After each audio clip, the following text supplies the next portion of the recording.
Hello everyone. In this video, we will discuss about the projectile motions, assumptions required for projectile motions and type of projectile motion. इस video में हम projectile motion क्या है, उसके लिए क्या क्या assumptions की रिक्वायरमेंट है और प्रोजेक्टाइल मोशन कितने टाइप का होता है, इन सभी बातों को हम इसमें डिस्कस करेंगे. ओके. प्रोजेक्टाइल मोशन को स्टार्ट करने से पहले मैं कुछ एग्जांपल्स लेना चाहूंगा. पहला एग्जांपल, आप लोगों ने अभी T20 वर्ल्ड कप देखा था. बैट्समैन ने बॉल को हिट किया,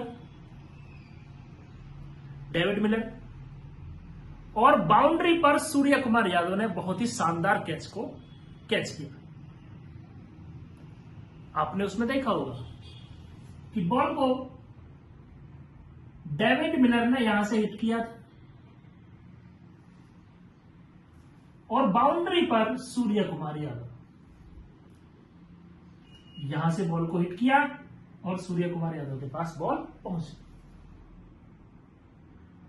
थोड़ी रनिंग करनी पड़ी सूर्य कुमार यादव को, तो बॉल का पाथ कुछ इस तरीके से था. एक और एग्जांपल लेते हैं हम. आप लोगों ने फुटबॉल मैच भी देखा होगा. फुटबॉल मैच के अंदर कोई प्लेयर आपका फेवरेट रोनाल्डो हो सकता है, मेसी हो सकते हैं, या कोई और प्लेयर, जब वो बॉल को हिट करते हैं, किक करते हैं गोल पोस्ट की तरफ. मैं यहां पर एक छोटा सा गोल पोस्ट बना रहा हूं.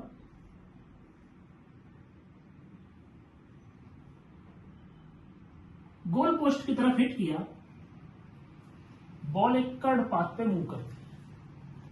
यहां पे भी कर्ड पाथ पे मूव कर रही है. और एग्जांपल लेते हैं. आप लोगों ने बचपन में अपने घर की छत से कुछ स्टोन्स को थ्रो किया होगा. ये मान लेते हैं एक घर है, ये ग्राउंड है. यहां से स्टोन को थ्रो किया जा रहा है. करते हैं हॉरिजॉन्टली थ्रो कर सकते हैं. हॉरिजॉन्टली थ्रो किया तो इस तरीके से स्टोन आकर ग्राउंड से टकरा जाएगा. कुछ बच्चे ऊपर की तरफ थ्रो करते हैं, एंगल हॉरिजॉन्टल के साथ एंगल पर. ये स्टोन इस तरीके से आगे गिर जाएगा.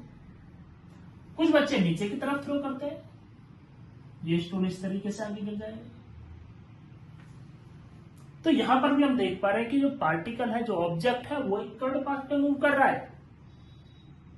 एक और एग्जांपल लेते हैं. कोई एरोप्लेन है,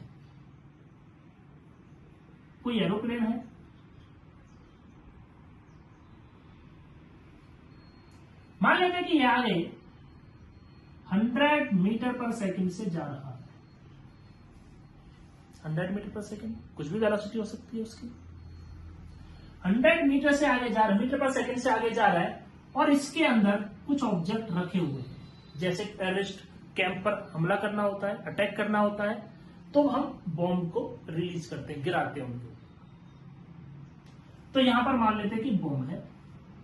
अगर ये एरोप्लेन आगे 100 मीटर पर सेकंड से जा रहा है, इसका मतलब ये हुआ कि ये बॉम्ब भी आगे 100 मीटर पर सेकंड से जा रहा होगा. यस, बॉम्ब आगे जा रहा है 100 मीटर पर सेकंड से. अब कोई पर्सन इस बॉम्ब को रिलीज कर देता है. कोई आर्मी मैन अंदर जो बैठा हुआ है, वो इस बॉम्ब को रिलीज कर देता है. जैसे ही बॉम्ब को इस तरीके से रिलीज करेंगे, छोड़ेंगे, तो ये बॉम्ब इस तरीके से आएगा और ग्राउंड पर हिट करेगा या टेररिस्ट कैंप पर हिट करेगा. इन सभी केस में हम देख पा रहे हैं जो पार्टिकल है वो एक कर्ड पाथ पे मूव कर रहा है. कर्ड पाथ, सभी केस में कर्ड पाथ है. तो इसको हम बोलेंगे प्रोजेक्टाइल मोशन. ये सभी प्रोजेक्टाइल मोशन के एग्जांपल्स हैं. अब इसको डिफाइन करने की बात आती है कि हम प्रोजेक्टाइल मोशन को डिफाइन कैसे करेंगे. अब डिफाइन की बात करते हैं.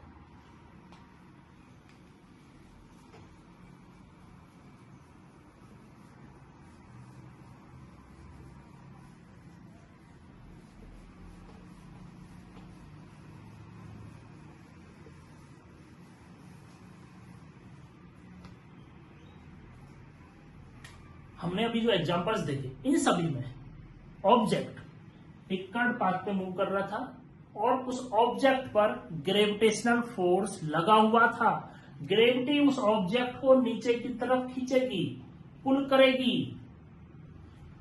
तो हमें एक फोर्स चाहिए, प्रोजेक्टाइल मोशन के लिए हमें एक फोर्स चाहिए। फोर्स कांस्टेंट होना चाहिए, कांस्टेंट फोर्स।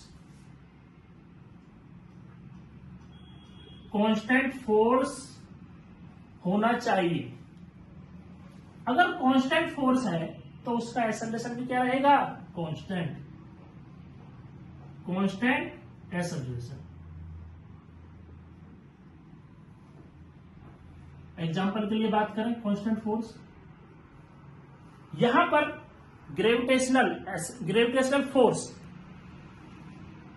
एक कांस्टेंट फोर्स था।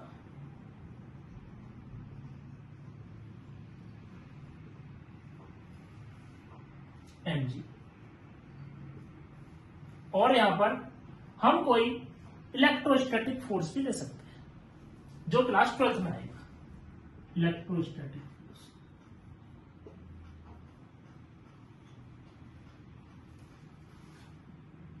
कांस्टेंट फोर्स चाहिए। यहां पर ध्यान देने वाली बात क्या है कि जो g है ग्रेविटेशनल एक्सेलरेशन है, इसकी वैल्यू भी चेंज होती रहती है। हम यहां पर ग्रेविटेशनल एक्सेलरेशन को कांस्टेंट लेंगे, इसकी वैल्यू चेंज नहीं होनी चाहिए। अब डिफाइन की बात आती है, हम डिफाइन कैसे करें? जब हम किसी ऑब्जेक्ट को किसी वेलोसिटी के साथ थ्रो करते हैं, making any angle with acceleration, कोई भी एंगल हो सकता है एक्सेप्ट 0 डिग्री एंड 180 डिग्री। हम ग्रेविटेशनल फोर्स को देखते हैं। यहाँ पर ग्रेविटेशनल एक्सेलरेशन डाउनवर्ड जी रहेगा। हम इस ग्रेविटेशनल एक्सेलरेशन के साथ पार्टिकल को थ्रो करना है किसी भी एंगल। मान लेते कि यह एंगल थीटा है और वेलोसिटी v के साथ पार्टिकल को थ्रो किया जाता है। ये जो थीटा है should not be equal to 0 degree and 180 degree. ये जो थीटा है ना तो 0 डिग्री होना चाहिए और ना ही 180 डिग्री होना चाहिए। क्या होगा अगर थीटा 0 डिग्री हो जाए? क्या होगा थीटा अगर 180 डिग्री हो जाए? हम 0 डिग्री केस की बात करते हैं। If theta is 0 degree, theta equal to 0 degree, 0 degree case, gravitational acceleration downward, velocity इस तरीके से है। अब इसको 0 डिग्री करना है, 0 डिग्री करना है तो वेलोसिटी और एक्सेलरेशन दोनों एक ही डायरेक्शन में आ चुके हैं, डाउनवर्ड। यहां पर ग्रेविटेशनल एक्सेलरेशन डाउनवर्ड है एंड वेलोसिटी भी किधर रहेगी? डाउनवर्ड। वेलोसिटी भी रहेगी इसकी डाउनवर्ड। अब क्या होगा? क्या पार्टिकल कर्व पाथ पे मूव करेगा या पार्टिकल सीधा चलेगा, स्ट्रेट लाइन में मूव करेगा? वेलोसिटी और एक्सेलरेशन के बीच एंगल 0 डिग्री है। इस केस में पार्टिकल की वेलोसिटी इंक्रीज करेगी और पार्टिकल स्ट्रेट लाइन में मूव करेगा। पार्टिकल पर डाउनवर्ड डायरेक्शन में ही फोर्स लग रहा है, डाउनवर्ड डायरेक्शन में ही एक्सेलरेशन आ रहा है और वेलोसिटी भी डाउनवर्ड डायरेक्शन में है। तो पार्टिकल को नीचे की तरफ खींचा जा रहा है। नीचे की तरफ खींचेंगे तो पार्टिकल की वेलोसिटी इंक्रीज करेगी और वेलोसिटी लगातार इंक्रीज करते हुए चली जाएगी एंड पार्टिकल स्ट्रेट लाइन पर मूव करेगा। यह केस होता है 0 डिग्री का।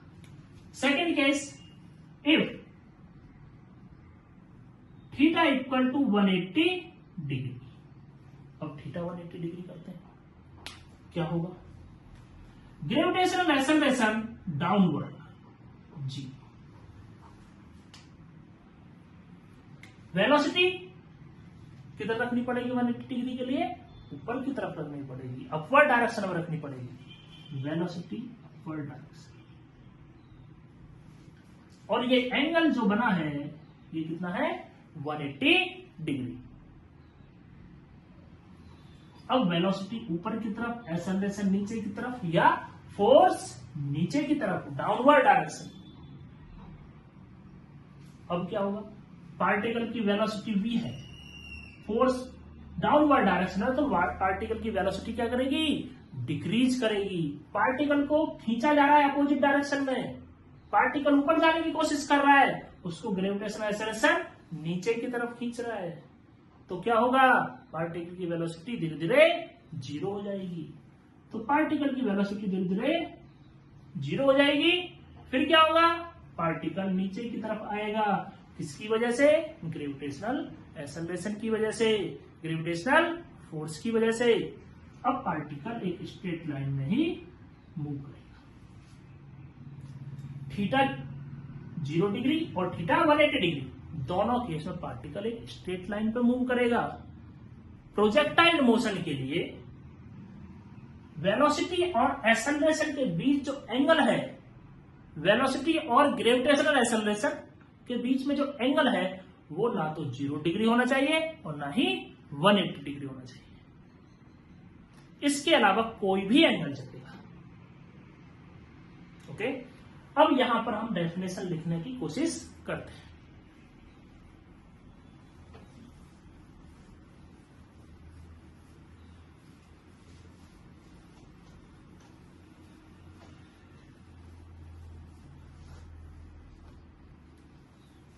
डेफिनेशन लिखते हैं इसकी। When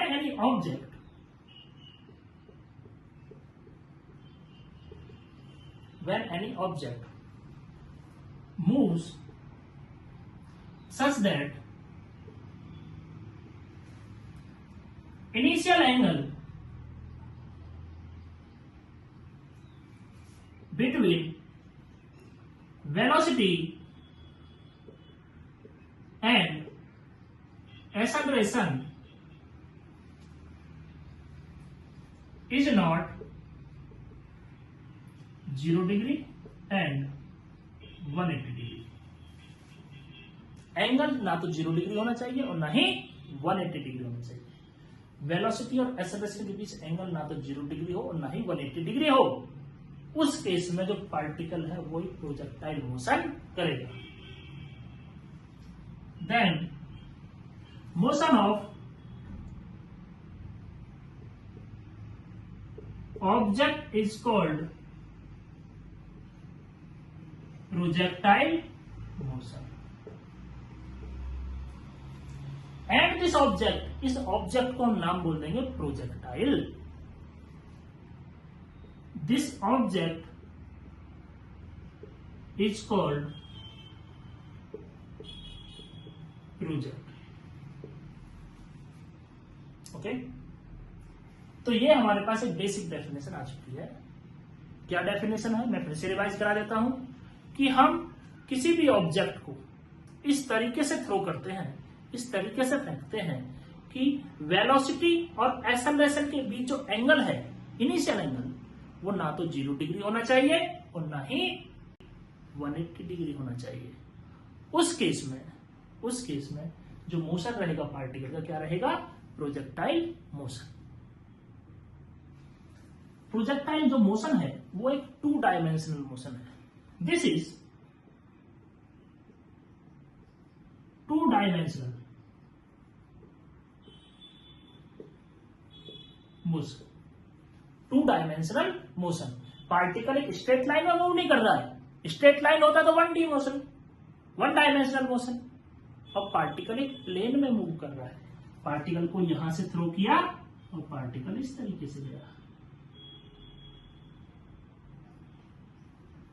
अब इस तरीके से गया तो एक प्लेन में मूव कर रहा है। यहां पर एक प्लेन बनेगा।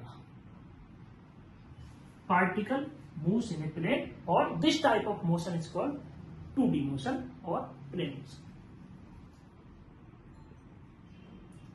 This is an example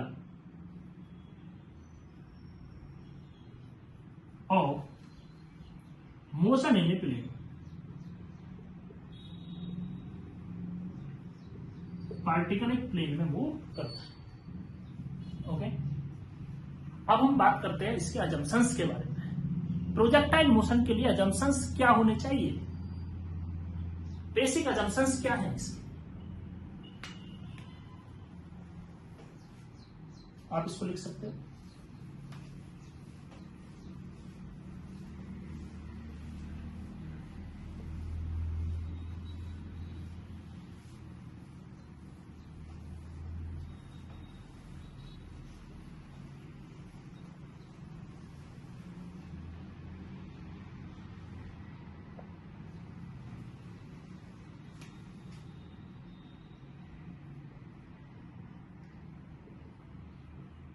Assumptions in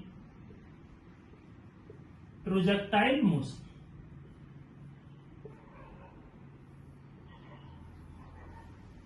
What are the assumptions? First is neglect air resistance. अगर हम आसपास देखें तो एयर है, एयर प्रेजेंट है। अगर एयर प्रेजेंट है और एयर के अंदर हम मूव करेंगे तो एयर हमें रोकने की कोशिश करती है, तो हमें यहां पर कंसीडर करना है कि जो एयर का जो रेजिस्टेंस है, एयर जो रोकने की कोशिश कर रही है, उसको हटाना है, उसको कंसीडर नहीं करना है। Neglect air resistance, air resistance को नेग्लेक्ट करना है। Second, neglect the curvature of earth or effect of the curvature of earth.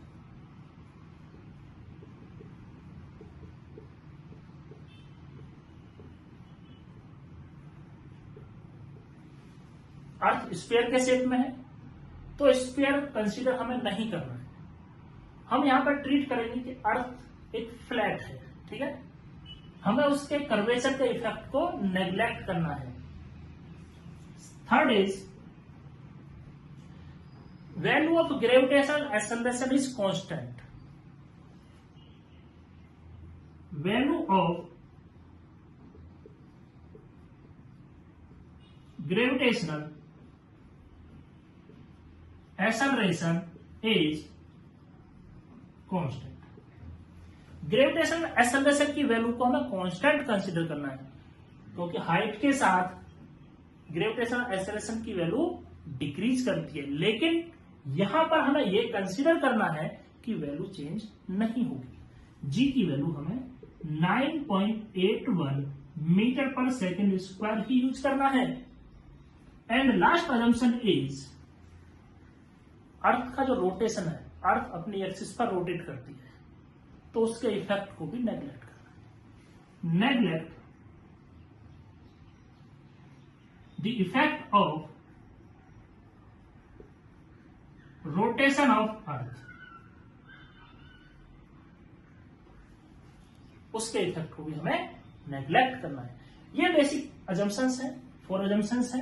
Neglect air resistance, अर्थ का जो कर्वेचर है उसका जो इफेक्ट है उसको भी नेग्लेक्ट करना है, ग्रेविटेशनल एक्सेलरेशन है उसको हमें कांस्टेंट रखना है, एंड लास्ट इज जो रोटेशन है अर्थ का उसको भी हमें नेग्लेक्ट करना है। ये 4 अजम्पशंस हैं, इनको ही ध्यान में रखकर आगे हम डेरिवेशंस करेंगे, थ्योरी बनाएंगे, फॉर्मूले बनाएंगे। ये 4 अजम्पशंस थे। और आगे है types of projectile motion.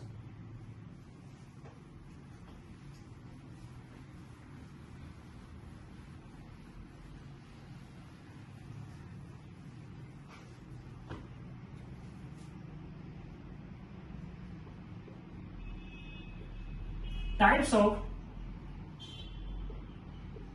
projectile motion.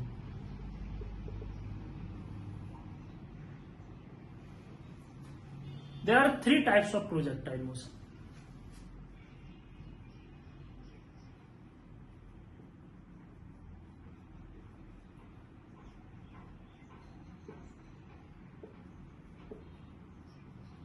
Three types of projectile motion. क्या क्या है? First type is ground to ground projectile motion.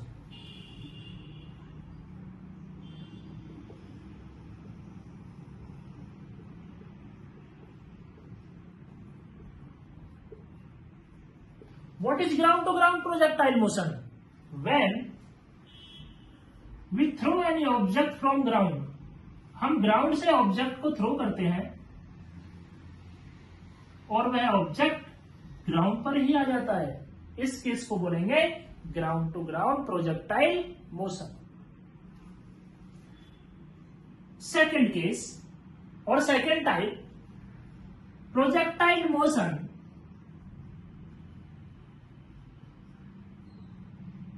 From height. इसका मतलब क्या है, इसका मीनिंग क्या है? हम किसी ऑब्जेक्ट को हाइट से थ्रो करेंगे।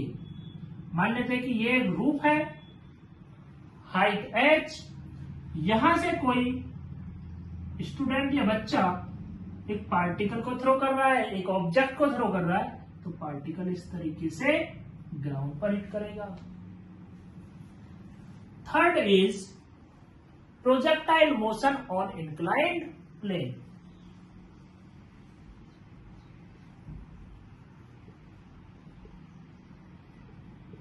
ऑन इंक्लाइंड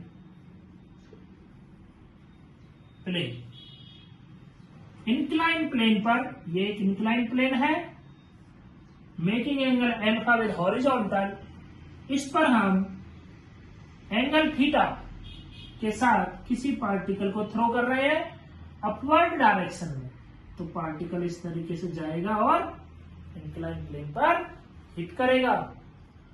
दूसरा केस इसी में हो सकता है कि पार्टिकल को ऊपर से नीचे की तरफ हिट कर रहे हैं, वेलोसिटी u और ये एंगल थीटा, और पार्टिकल इस तरीके से आकर इंक्लाइंड प्लेन पर हिट करता है। तो ये 3 टाइप्स है प्रोजेक्टाइल मोशन की। Thank you for watching the video. In the next video, we will learn about the ground to ground projectile motion. Thank you.